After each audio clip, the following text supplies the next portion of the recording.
En 1992, Bernard Werber publie Le Jour des fourmis, deuxième épisode de sa célèbre trilogie des fourmis. Dans ce roman, il met en scène l'énigme suivante. Complétez la suite 1, 11, 21, 1211. En fait, cette suite a été inventée et étudiée 10 ans plus tôt par le génial John Conway et regorge de surprises mathématiques insoupçonnées. Ça tombe bien, j'ai 2 minutes pour en parler. Donnons tout de même la clé de l'énigme. Comment est-on censé compléter cette suite 1, 11, 21, 1211 ? Eh bien, dans cette suite, chaque terme s'obtient en regardant puis en lisant à voix haute le terme précédent, en débutant par le terme 1. En regardant ce premier terme, on voit donc une fois le chiffre 1, ce qui va donc se lire 1, 1. Maintenant, en regardant le nombre 11, on voit 2 fois le chiffre 1. On lit donc 2, 1. On continue de la même façon en lisant 1, 2, puis 1, 1. Pour compléter cette suite, il faut donc dire 1, 1, 1, 2 et 2, 1. Pour générer la suite, il suffit donc de la regarder et de la lire. C'est pourquoi Conway l'a baptisée la suite Look and Say. Cette suite entretient des liens très métaphoriques avec les éléments chimiques et leur désintégration naturelle, si bien qu'elle porte aussi le nom de suite audioactive. On pourrait s'arrêter à cette simple devinette, mais ça serait passé à côté de ce qui fait tout son charme mathématique. Tiens, par exemple, peut-on trouver le chiffre 3 dans la suite ? Eh bien, oui, il ne suffit pas d'aller chercher plus loin puisque le chiffre 3 apparaît pour la première fois lors du 6e terme, puis ne disparaît plus jamais après. Et le chiffre 4 alors, peut-il apparaître ? Là, il faut réfléchir un peu plus. Pour apparaître, il faudrait que le terme précédent possède 4 chiffres identiques consécutifs comme 1, 1, 1, 1, 2, 2, 2, 2 ou 3, 3, 3, 3. Mais pour que la chaîne 1, 1, 1, 1 apparaisse, il faudrait que la ligne précédente soit 1, 1. Sauf que 1, 1 ne se lit pas 1, 1, 1, 1 mais 2, 1. Bref, la chaîne 1, 1, 1, 1 ne peut pas apparaître. On peut faire le même raisonnement pour 2, 2, 2, 2 et 3, 3, 3, 3, ce qui explique que le chiffre 4 ne peut pas apparaître naturellement dans la suite. C'est ce que Conway appelle le théorème du jour 1, qui permet de dire que 4 chiffres consécutifs ne peuvent pas apparaître dans la suite, et que l'on est donc restreint à utiliser les chiffres 1, 2 et 3. Bien sûr, on peut toujours s'arranger pour faire apparaître un peu ce qu'on veut dans la suite. Il suffit pour ça de changer la graine de la suite, c'est-à-dire son terme initial.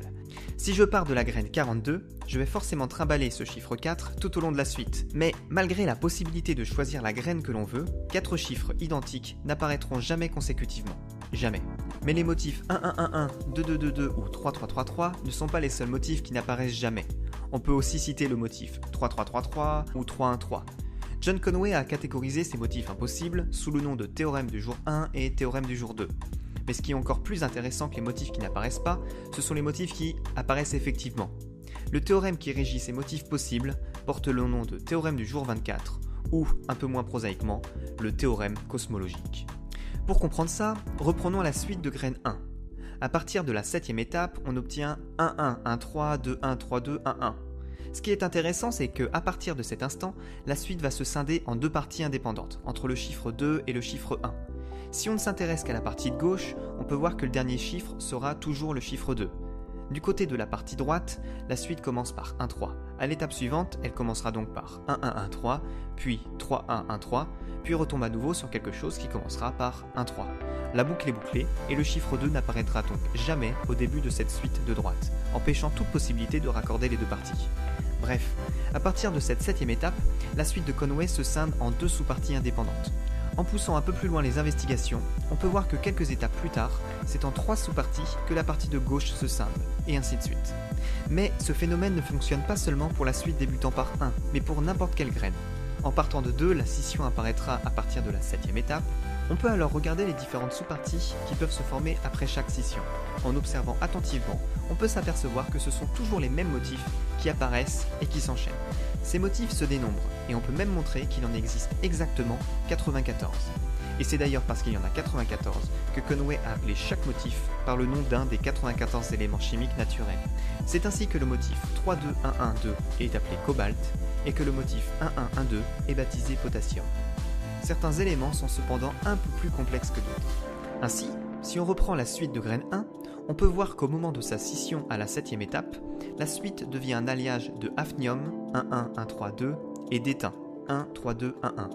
À l'étape suivante, le hafnium se désintègre en lutécium 3,1,1,3,1,2, tandis que l'étain devient de l'indium 1,1,1,3,1,2,2,1. À l'étape suivante, on obtient un alliage ytterium-cadmium, puis un alliage thulium, argent et enfin un impressionnant composé erbium, calcium, cobalt, palladium. Après 37 étapes, chaque élément du tableau périodique de Conway est apparu au moins une fois dans la suite. Et après seulement 44 étapes, la chaîne est composée de quasiment 31 000 éléments où chaque élément commun apparaît au moins une fois. A noter tout de même que, avant d'atteindre sa 7e étape, la graine passe par une phase où les termes de la suite ne sont composés d'aucun élément du tableau périodique. Ces éléments que sont 1, 1, 1, 2, 1 ou 1, 2, 1 sont appelés des éléments exotiques, et il en existe une infinité puisqu'ils dépendent du choix de la graine initiale.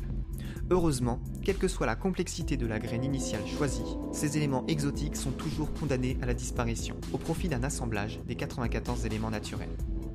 C'est cette propriété que Conway appellera le théorème cosmologique. Quelle que soit la graine que l'on choisit au départ, elle finira tôt ou tard par être composée uniquement d'éléments naturels qui n'interagissent pas les uns avec les autres, excepté bien sûr cette inutile suite débutant par 2-2. Il semble même que l'on peut prouver qu'il faut au maximum 24 étapes avant qu'une graine ne se soit complètement transformée en un alliage d'éléments naturels, et 44 étapes supplémentaires avant que chaque élément commun n'apparaisse quelque part dans l'alliage. Une conséquence du théorème cosmologique est l'existence d'une constante d'expansion. À chaque étape, le nombre de chiffres est en moyenne multiplié par 1,3. Ce nombre correspond à l'unique racine d'un polynôme de degré 71. C'est peut-être un détail pour vous, mais l'existence d'un problème où la solution est la racine d'un polynôme de degré 71, pour les mathématiciens, ça veut dire beaucoup. Le théorème cosmologique a été prouvé pour la première fois en 1987 par John Conway. Malheureusement, sa démonstration manuscrite a été perdue. Heureusement, Mike Guy, qui travaille avec lui, l'a aussi démontré, prouvant au passage que toute graine devient un alliage d'éléments naturels en moins de 24 étapes. Malheureusement, cette démonstration manuscrite a elle aussi été perdue. La malédiction sera levée par Eckad et Zellberger, qui prouvent une bonne fois pour toutes le théorème cosmologique en 1997. Mais le type de démonstration utilisé pour ce théorème a longtemps fait débat dans la communauté mathématique puisqu'une énorme partie de la démonstration passe par l'énumération exhaustive de tout un tas de suites. Une telle énumération serait particulièrement laborieuse à faire la main, si bien que cette partie du travail a été confiée à un ordinateur. Pour beaucoup de mathématiciens, laisser un ordinateur faire une démonstration mathématique peut être considéré comme une hérésie. C'est d'ailleurs pour cela que Thomas Hall, après avoir démontré la conjecture de Kepler en 1998 à l'aide de l'outil informatique, a passé 16 ans supplémentaires à démontrer formellement que sa preuve était bien correcte. On ne compte plus aujourd'hui les théorèmes qui s'appuient sur l'ordinateur, comme le théorème des 4 couleurs, la solution optimale d'un Rubik's Cube ou la non-existence de plan projectif fini d'Android 10. Aujourd'hui, ces démonstrations à forte teneur informatique font l'objet d'un consensus et sont davantage acceptées. Surtout quand, à côté de ça, des démonstrations comme celle de la classification des groupes finis pèsent plusieurs milliers de pages et demandent des années pour être complètement validées. Bref, le théorème cosmologique explique finalement que, dans un univers régi uniquement par la suite audioactive, n'importe quelle graine finit par engendrer la création de l'univers tout entier. Ça a quand même plus de gueule qu'une théorie des Bogdanov.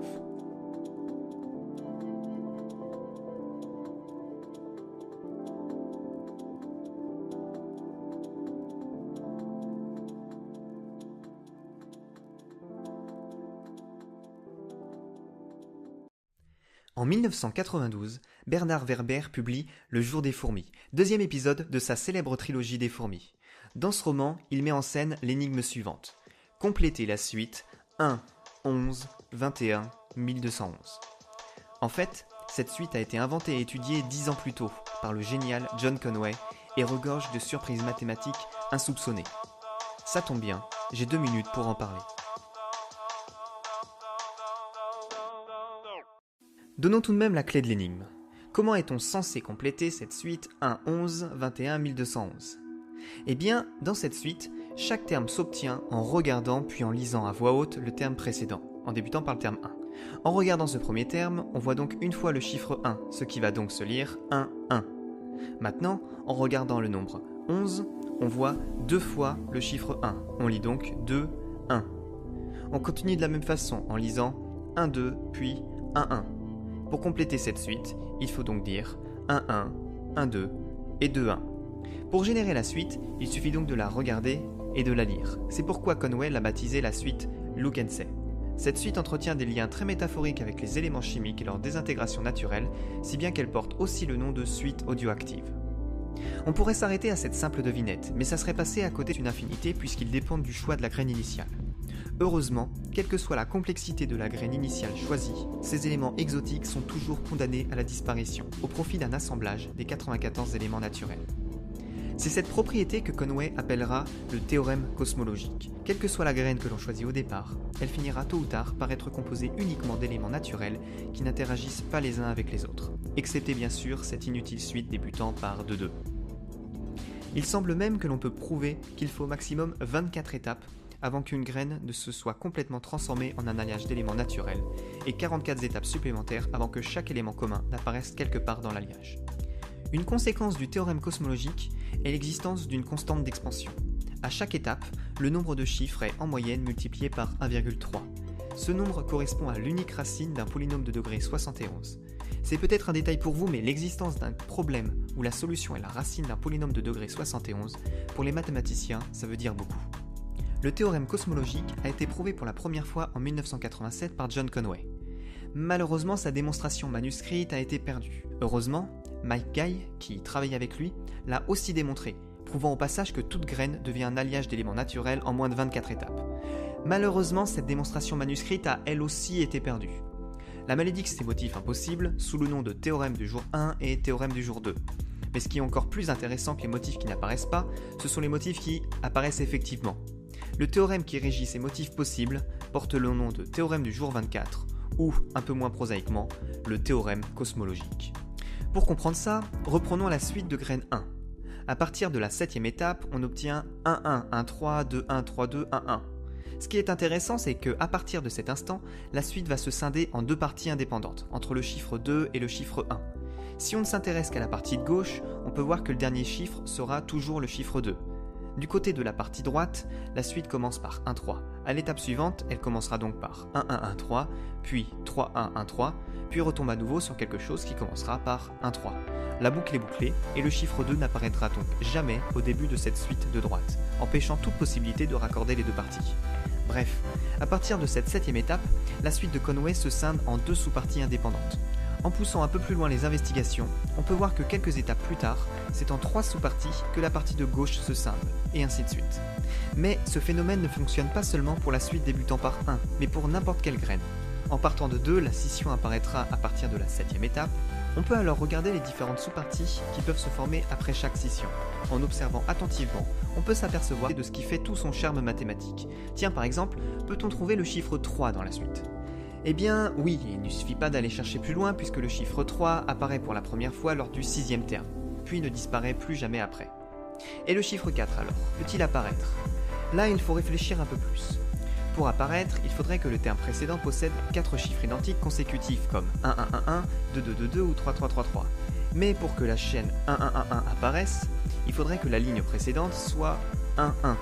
Sauf que 1 1 ne se lit pas 1 1 1 1 mais 2 1. Bref, la chaîne 1 1 1 1 ne peut pas apparaître. On peut faire le même raisonnement pour 2 2 2 2 et 3 3 3 3, ce qui explique que le chiffre 4 ne peut pas apparaître naturellement dans la suite. C'est ce que Conway appelle le théorème du jour 1, qui permet de dire que 4 chiffres consécutifs ne peuvent pas apparaître dans la suite, et que l'on est donc restreint à utiliser les chiffres 1, 2 et 3. Bien sûr, on peut toujours s'arranger pour faire apparaître un peu ce qu'on veut dans la suite. Il suffit pour ça de changer la graine de la suite, c'est-à-dire son terme initial. Si je pars de la graine 42, je vais forcément trimballer ce chiffre 4 tout au long de la suite. Mais malgré la possibilité de choisir la graine que l'on veut, 4 chiffres identiques n'apparaîtront jamais consécutivement. Jamais. Mais les motifs 1 1 1 1, 2 2 2 2 ou 3 3 3 3 ne sont pas les seuls motifs qui n'apparaissent jamais.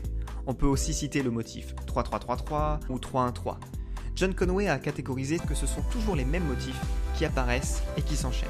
Ces motifs se dénombrent, et on peut même montrer qu'il en existe exactement 94. Et c'est d'ailleurs parce qu'il y en a 94 que Conway a appelé chaque motif par le nom d'un des 94 éléments chimiques naturels. C'est ainsi que le motif 3 2 1 1 2 est appelé cobalt, et que le motif 1 1 1 2 est baptisé potassium. Certains éléments sont cependant un peu plus complexes que d'autres. Ainsi, si on reprend la suite de graine 1, on peut voir qu'au moment de sa scission à la 7e étape, la suite devient un alliage de hafnium 1 1 1 3 2 et d'étain 1 3 2 1 1. À l'étape suivante, le hafnium se désintègre en lutécium 3 1 1 3 1 2, tandis que l'étain devient de l'indium 1 1 1 3 1 2 2 1. À l'étape suivante, on obtient un alliage ytterium-cadmium, puis un alliage thulium, argent et enfin un impressionnant composé erbium, calcium, cobalt, palladium. Après 37 étapes, chaque élément du tableau périodique de Conway est apparu au moins une fois dans la suite. Et après seulement 44 étapes, la chaîne est composée de quasiment 31 000 éléments où chaque élément commun apparaît au moins une fois. A noter tout de même que, avant d'atteindre sa 7e étape, la graine passe par une phase où les termes de la suite ne sont composés d'aucun élément du tableau périodique. Ces éléments que sont 1, 1, 1, 2, 1 ou 1, 2, 1 sont appelés des éléments exotiques, et il en existe